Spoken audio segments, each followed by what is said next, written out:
근데 오늘 목사님께서 하나님께서 우리 KAPC 지금 우리 임마누엘 교회가 소속되어져 있는 교회입니다. 미국의 한인 장로교로 최대 교단입니다. 그리고 제가 그 31개 노예, 650개 교회, 8만 명의 성도가 있습니다.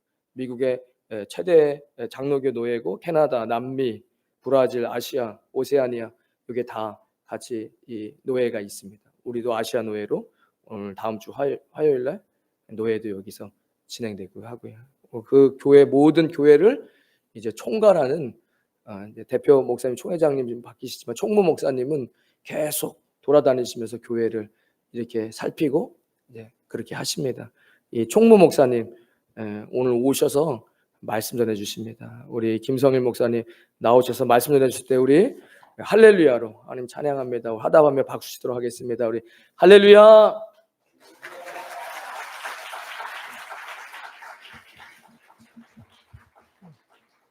감사합니다. 그 2년 전에도 한번 와서 말씀을 전한 적이 있는데 이렇게 우리 목사님께서 강건하셔서 이번에 말씀을 전하게 되었습니다. 만나 뵙게 되어서 반갑습니다. 우리 함께 기도하겠습니다. 아버지 하나님 감사합니다. 이 시간 하나님의 말씀을 대언하기 원합니다. 온전히 예수 그리스도만 나타나게 하시고 하나님의 뜻을 아는 시간 되게 하시고 하나님 앞에 영광 돌리는 이 시간 되도록 말씀을 전하는 자나 말씀을 받는 자들이 하나님 앞에 엎드릴 수 있는 귀한 이 시간으로 함께하여 주옵소서. 감사드리며 우리 주 예수 그리스도의 이름으로 기도하옵나이다. 아멘. 우리 목사님은 설교를 길게 하신 모양인데 전 설교가 짧습니다. 왜냐하면 이제 강사를 세우면 다들 설교가 길 거다 생각을 해서 마음이 막 풀어지시는 경우가 있는데 제가 하나의 말씀 전하는 거는 아주 짧은 시간에 전하기 때문에 길을 쫑긋 세우고 마음문을 열고 들으셔야 될 것입니다. 오늘 교회를 왜 오셨습니까? 누구를 만나러 오셨습니까? 하나님을 만나러 왔습니다. 교회 예배드리러 나왔는데 하나님을 만나지 못한다면 그것은 참으로 불행한 것입니다. 하나님 앞에 예배하러 나올 때 하나님은 영이시니 예배하는 자가 신령과 진정으로 예배할지니라 했습니다. 다시 말하면 하나님과 대면하는 시간을 갖기 위해서 예배자로 나온다 하는 것입니다. 그런데 하나님 앞에 예배자로 나와서 하나님을 만나려면 그 예배 가운데 누가 있어야 되냐면 내가 있는 것이 아니라 예수 그리스도가 계셔야 합니다. 우리가 하나님 앞에 기도할 때 김성일 이름으로 기도합니다. 그러면 하나님이 듣지 않으십니다. 그러나 예수 그리스도 이름으로 기도합니다 할 때 하나님께서 들으시고 응답하십니다. 우리의 예배 가운데도 예수 그리스도가 있어야 합니다. 성경에 많은 그런 내용들이 있지만 하나만 인용해서 말씀드린다면 아담과 하와의 아들들의 제사가 있습니다. 창세기에 보면 가인의 제사, 아벨의 제사가 있습니다. 가인이 자기가 농사한 그 수많은 산더미 같이 쌓아놓은 그 농산물을 가지고 하나님 앞에 제사를 드렸지만 하나님이 받지 아니하셨습니다. 어린 새끼 양을 하나님 앞에 제물로 드린 아벨의 제사는 하나님께서 받으셨습니다. 히브리서 11장에 보면 가인의 제물은 믿음이 없었기 때문에 받지 않았고 아벨의 제사는 믿음의 제사였기 때문에 받았다라고 기록하고 있습니다. 도대체 차이가 무엇일까요? 그것은 바로 아벨의 제사에는 피 흘림이 있었습니다. 구약이 되었던 신약이 되었던 피 흘림의 제사가 없이는 하나님 앞에 죄 지은 인간이 나아갈 수가 없습니다. 예수 그리스도의 십자가의 죽으심으로 말미암아 우리는 하나님을 아바 아버지라 부를 수 있고 하나님을 예배할 수 있는 사람이 되었습니다. 바로 그런 사람을 성도라고 합니다.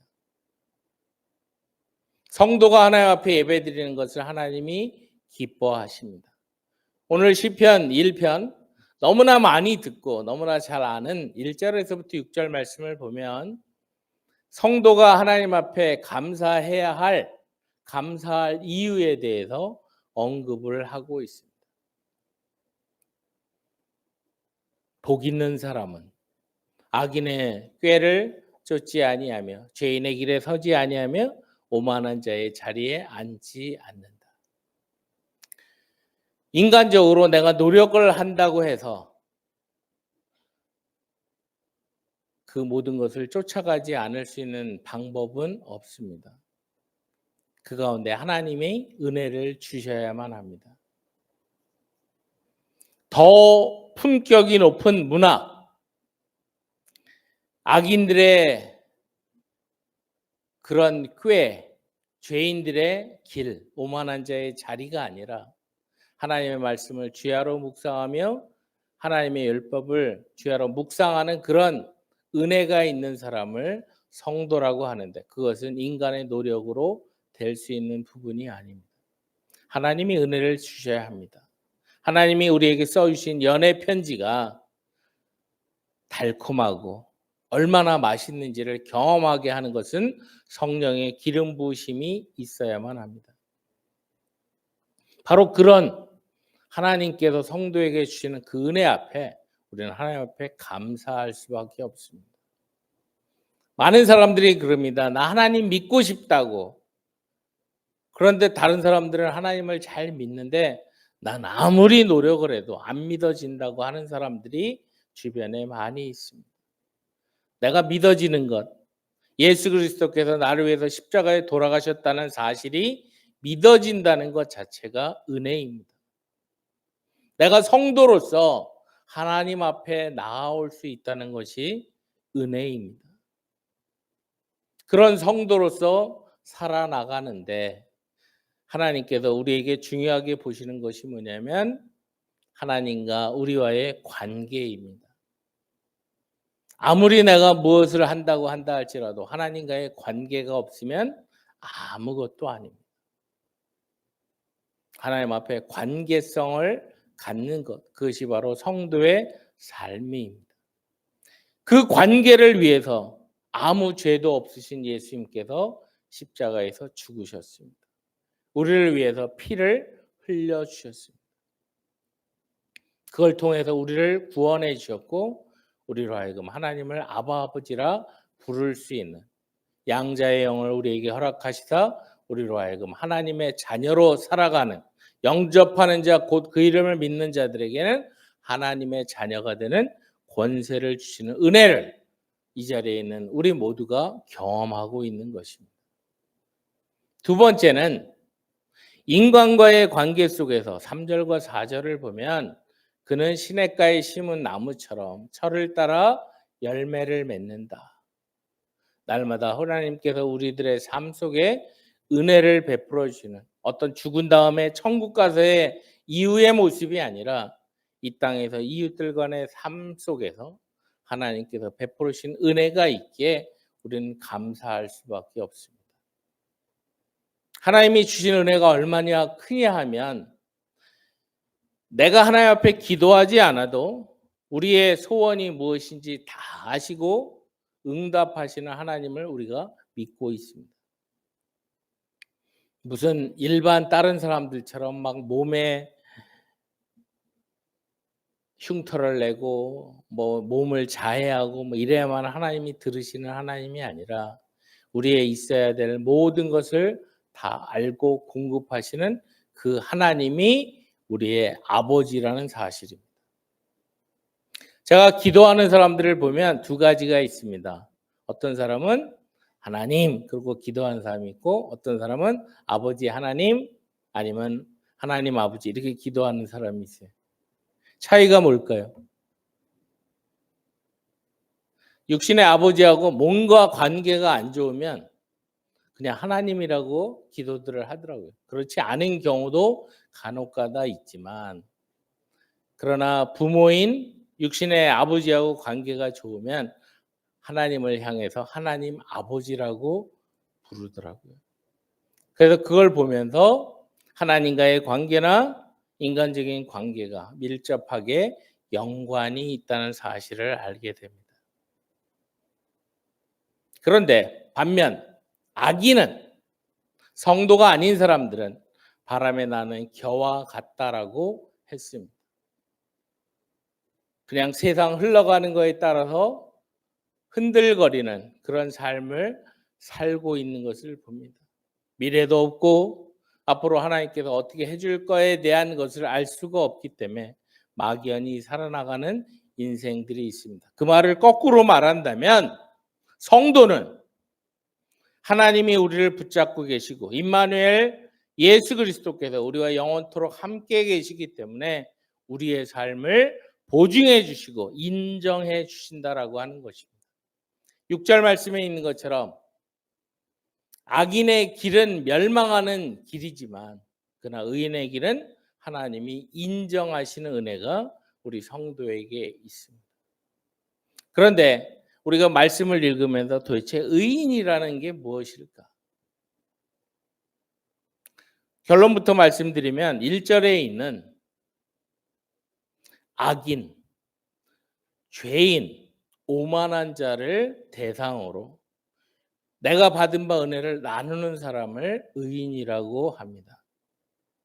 성경의 표현을 보게 되면 하나님과의 거리가 어떠한가에 따라서 그 사람을 악인이라고 표현하기도 하고 그 사람을 죄인이라고 하기도 하고 그 사람을 오만한 자라고 표현합니다. 악인은 무엇입니까? 모든 들어있는 생각 자체가 그 머릿속에 하나님이 없습니다. 그냥 내 생각대로 살아가는 사람이 바로 악인입니다. 죄인은 어떤 사람입니까? 하나님이 원하는 자리에 가지 않는 사람입니다.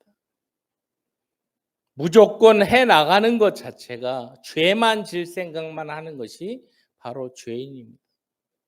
오만한 자는 어떤 사람이냐면 하나님의 뜻과 상관없이 자기 고집대로 살아나가는 것뿐만 아니라 하나님을 대적하는 자를 오만한 자라고 성경은 표현하고 있습니다. 우리가 품고 복음을 전하고 선교해야 될 대상이 바로 이 세 그룹입니다. 악인이고 죄인이고 오만한 자들을 향해서 내가 받은 바 은혜의 그리스도의 복음을 증거하는 것, 그것이 하나님이 원하시는 것이고 그것을 하는 자를 하나님께서 인정해 주시는 은혜가 있다는 것을 생각할 때 성도는 감사할 수밖에 없습니다. 성경은 우리로 하여금 복음을 전해라, 선교해라 라는 것으로만 끝나는 것이 아니라 우리에게 분명하게 말씀해 주시는 내용이 무엇이냐면 베드로전서 4장 11절 이하를 보게 되면 누가 말을 하려고 하면 어떻게 하라고요? 하나님의 말씀을 하는 것 같이 하고, 누가 봉사를 하려면 하나님이 공급하시는 힘으로 하는 것 같이 하라. 이를 통해서 예수 그리스도를 통해 하나님이 영광을 받으시게 하려 함이다라고 기록되어 있습니다. 우리가 복음을 증거한다라고 했을 때 성도들이 말 한마디 한마디를 할 때 하나님의 말씀을 하는 것 같이 하는 것입니다. 성경에 보면 농담을 하는 것 때문에 죽은 사람이 있습니다. 소돔과 고모라 성을 하나님께서 심판하실 때 롯의 사위들이 농담으로 여김으로 말미암아 그 자리에서 다 죽었습니다. 성도는 말에 있어서 파워를 가지고 하나님의 권위를 가지고 말해야 된다. 하나님의 말씀을 하는 것 같이 해야 된다. 또한 교회 안에서나 교회 바깥에서 섬김의 삶을 살고자 할 때 내가 하고 싶어서가 아니라 하나님이 공급하시는 힘으로 하는 것, 그것이 하나님이 원하십니다. 하나님이 성도에게 원하시는 모습은 우리가 잘 아는 데살로니가 전서 5장 16절로부터 18절 말씀 우리가 잘 아시죠? 항상 기뻐하라. 쉬지 말고 기도하라. 범사에 감사하라. 이는 그리스도 예수 안에서 너에게 향하신 하나님의 뜻이니라. 성도는 우리가 이 주어진 오늘의 시편 1편 1절로 6절 말씀을 통해서 그러하기 때문에 항상 기뻐할 수밖에 없습니다. 그러하기에 하나님과의 관계 속에서 쉬지 말고 기도할 수 있습니다. 또한 매사에 범사에 감사할 수 있는 것입니다. 그것이 바로 성도의 삶인 것입니다. 감사는 그냥 내가 감사해야지라고 끝나는 것이 아니라 성도로서 감사할 이유를 알았다면 그때서는 그 감사의 이유를 가지고 이웃들에게 내가 받은 바 은혜를 나누는 것. 같은 문화권에 있는 사람, 같은 언어권에 있는 사람에게 복음을 전하는 것을 흔히 전도라고 합니다. 다른 문화권에 있는 사람들에게 복음 전하는 것을 선교라고 합니다. 하나님께서 우리를 부르셨습니다. 우리를 예배자로 세우셨습니다. 우리로 하여금 하나님 앞에 영광을 돌리게끔 예수 그리스도로 말미암아 더 이상 죄인이 아니라 용서함 받은 삶을 살게 하시는 은혜는 다니엘서 12장에 나오는 것처럼 많은 사람을 옳은 대로 돌아오게 하는 사람은 하늘의 별과 같이 빛나게 하시는 은혜를 우리에게 주시기 위해서, 또한 마태복음 28장에 언급한 것처럼 모든 족속에게 복음을 증거할 때 내가 영원토록 너희들과 함께 하신다는 약속의 말씀을 통해서 결단코 나 혼자가 아니라 하나님의 은혜 속에 살아나갈 수 있는 자가 되게 하신 은혜를 감사하면서 하나님 앞에 헌신하는 우리 모두가 되어지길 원합니다. 말씀을 정리해서 말씀드립니다. 우리가 교회 나오는 이유는 하나님을 만나기 위해서 나옵니다. 왜 예배합니까? 하나님의 뜻을 알기 위해서 예배를 드립니다. 하나님이 우리를 향해서 얼마나 귀한 사랑을 베풀으셨는가를 안다면 그것을 가지고 우리의 이웃들을 향해서 시냇가에 심기운 나무처럼 철따라 열매를 맺을 수 있는, 이 말씀은 요한복음 15장에 보면 나는 포도나무라 너희는 가지다. 너희가 나한테 붙어 있으면 어떻게 한다고요? 열매를 맺어야지 노력을 한다고 해서 열매를 맺는 게 아니라 자연스럽게 열매를 맺을 수밖에 없는 은혜가 있습니다. 그것이 바로 성도의 삶입니다. 앞에 언급한 것처럼 악인을 향해서, 죄인을 향해서, 오만한 자들을 향해서, 그거를 딱 한마디로 요약한다면 자기 멋대로 사는 사람들을 향해서 예수 그리스도의 십자가의 은혜를 선포하는 것, 그것이 성도의 사명이요 하나님이 기뻐하시는 것임을 알아서 그 일을 함으로 말미암아 우리가 하나님 앞에 섰을 때 착하고 충성된 종이다 라고 인정함 받을 수 있는 저와 여러분들이 되어지기를 축복합니다. 같이 기도하겠습니다. 아버지 하나님 감사합니다. 이 시간 하나님의 말씀을 나누게 하심에 감사합니다. 저희들을 성도로 부르시고 저희들로 하여금 성도답게 살아나갈 수 있도록 우리에게 은혜를 더하신 아버지 하나님, 하나님을 영화롭게 하는 저희들의 삶이 되어짐으로 말미암아 성도의 감사할 이유를 분명히 알고 하나님 앞에 헌신하는 저희들 되도록 그 신으로 함께해 주옵소서. 이 자리에 모인 우리 임마누엘 교회 모든 성도들 하나님 보시기에 칭찬받을 만한 성도로서의 사명을 잘 감당함으로 말미암아 많은 영혼들을 하나님께로 인도하는 그 사명을 잘 감당할 수 있도록 하나님께서 친히 간섭하시고 주장하여 주옵소서. 감사드리며 우리 주 예수 그리스도의 이름으로 축복하며 기도하옵나이다. 아멘. 지금은 교회 머리 되시는 우리 주 예수 그리스도의 은혜와 하나님의 놀라우신 사랑과 성령의 감화운동 교통하심이 성도로 감사하며 주께서 맡겨진 사명에 헌신하기로 작정하며 결단하는 모든 임마누엘 성도들 위해 지금부터 영원토록 함께 계실지어다. 아멘.